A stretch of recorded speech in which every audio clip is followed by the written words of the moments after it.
नमस्कार। आकाशवाणी जयपुर अजमेर से प्रस्तुत हैं प्रादेशिक समाचार।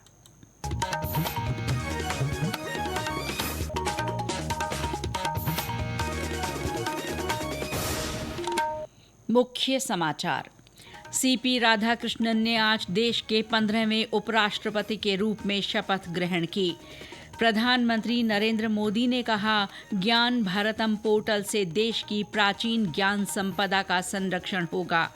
शिक्षा मंत्रालय ने समग्र शिक्षा अभियान के लिए राजस्थान को 580 करोड़ रुपए और केंद्रीय वित्त आयोग ने शहरी अनुदान के तहत 541 करोड़ रुपए की राशि जारी की। प्रदेश भर में कल आयोजित होने वाली राष्ट्रीय लोक अदालत के लिए 498 बेंचों का गठन और राज्य में कल और परसों होने वाली राजस्थान पुलिस कांस्टेबल भर्ती परीक्षा के लिए सभी तैयारियां पूरी।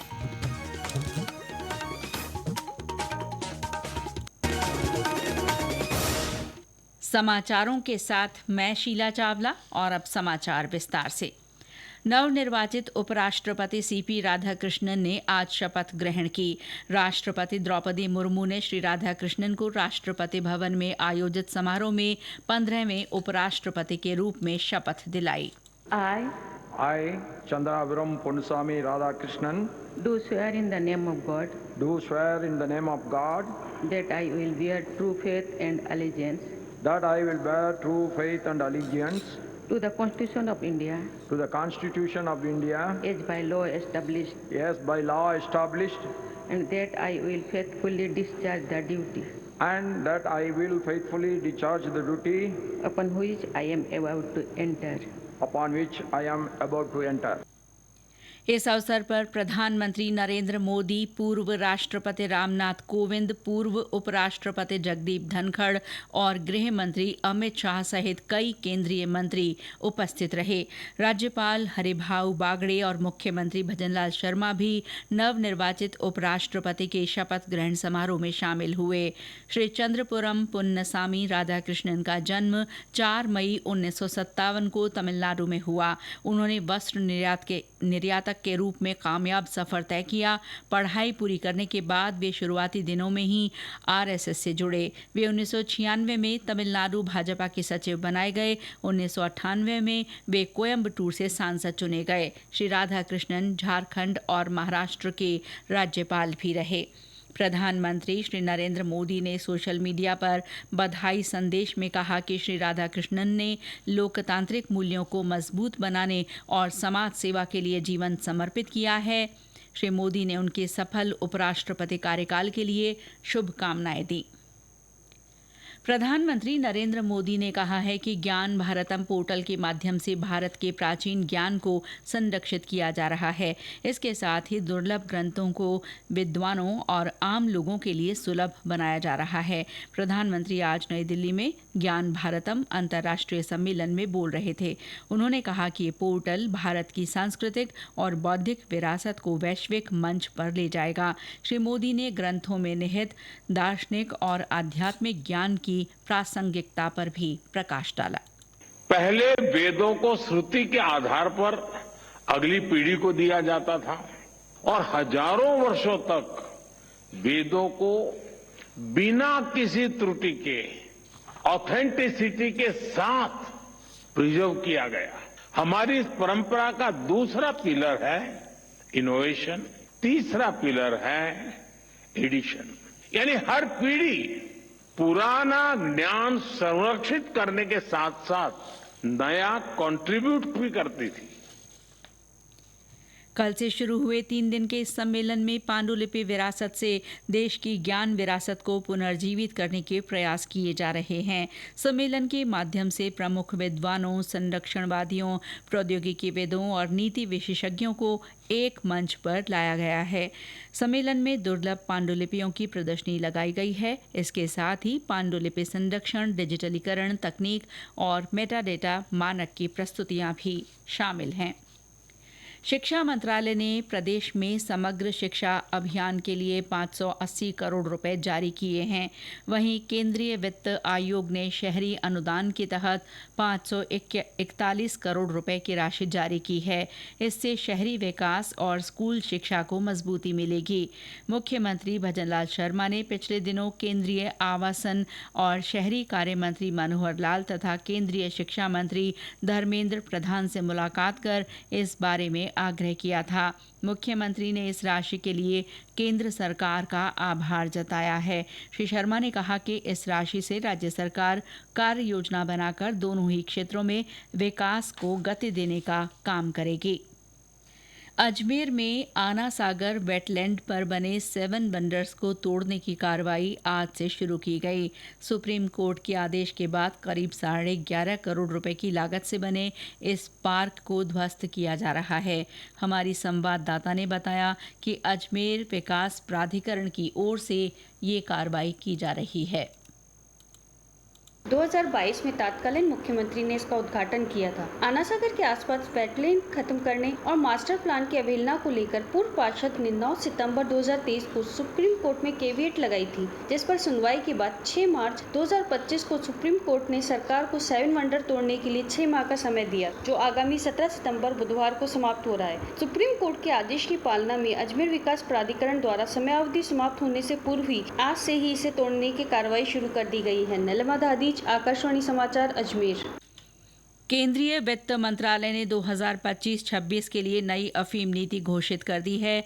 इसके अनुसार बिना चीरे की सीपीएस पद्धति से खेती में प्रति 10 आरी 80 किलो से कम डोडा देने वाले किसानों के लाइसेंस निलंबित कर दिए जाएंगे। जिन किसानों ने पिछले साल 10 आरी पर 90 किलो डोडा जमा करवाया है, उन्हें इस साल चिराई का पट्टा मिलेगा।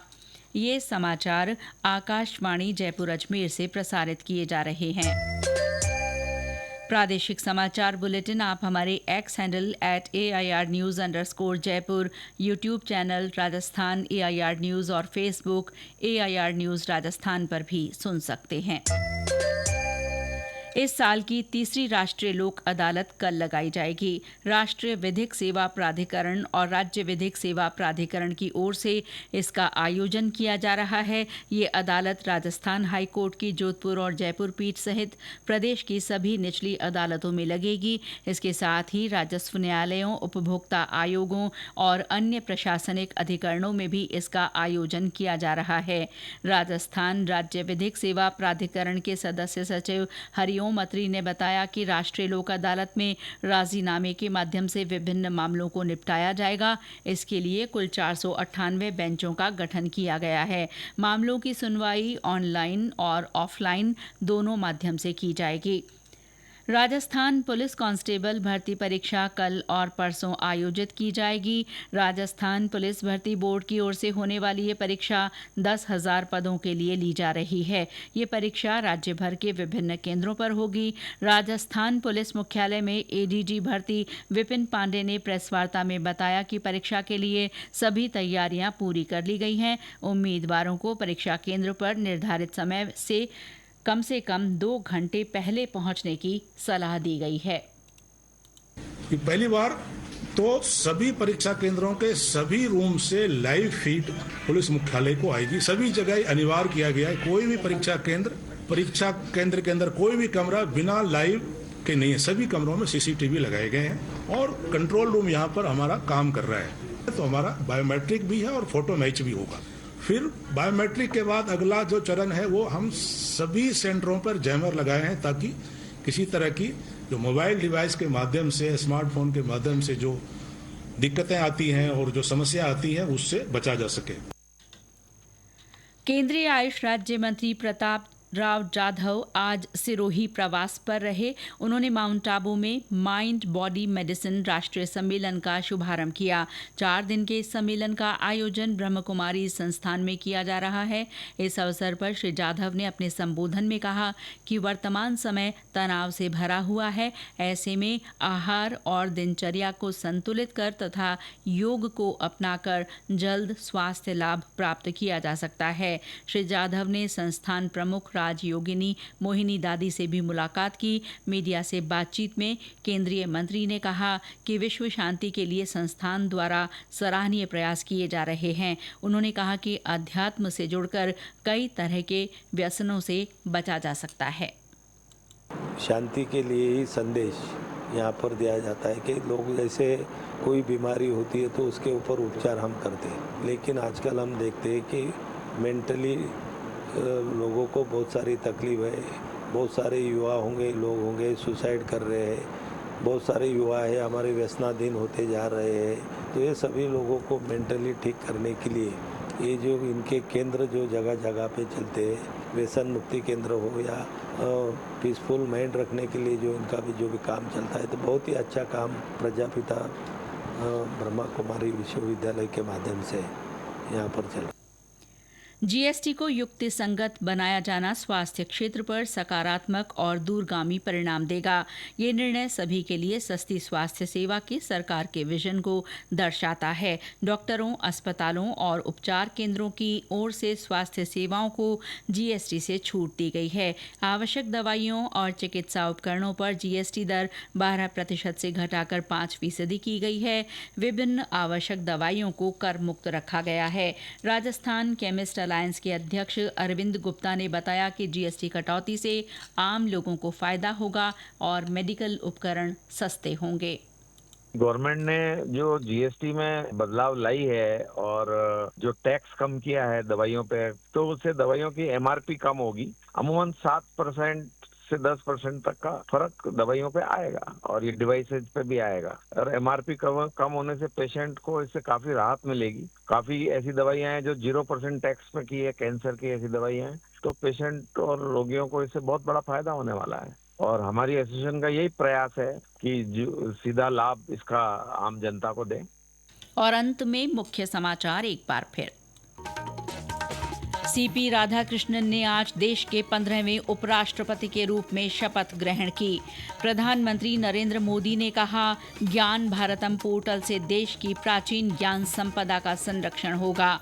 प्रदेश भर में कल आयोजित होने वाली राष्ट्रीय लोक अदालत के लिए 498 बेंचों का गठन और राज्य में कल और परसों होने वाली राजस्थान पुलिस कांस्टेबल भर्ती परीक्षा के लिए सभी तैयारियां पूरी। इसके साथ ही प्रादेशिक समाचार बुलेटिन समाप्त हुआ। नमस्कार।